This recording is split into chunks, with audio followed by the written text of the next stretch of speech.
সমস্ত শরীরেই পচন ধরে গেছে।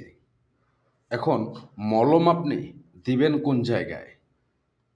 কারণ আপনার সমস্ত শরীর জুড়েই যে পচা গন্ধ আর পচন ধরে গেছে।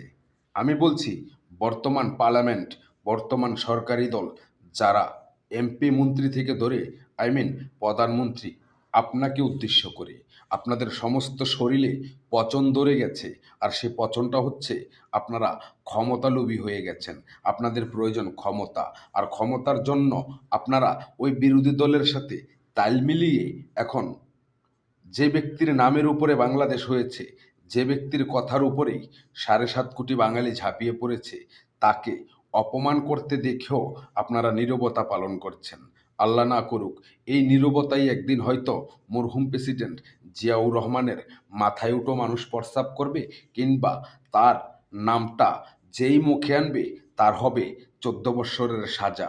আর সেদিন শুধু ওই মরহুম প্রেসিডেন্ট জিয়াউর রহমান না, তার সাথে আপনার মা কিংবা আপনার ফুল ফ্যামিলিও ধ্বংস হয়ে যাবে। কারণ আপনি জানেন বঙ্গবন্ধু কে। আপনি জানেন বঙ্গবন্ধু মানি বাংলাদেশ।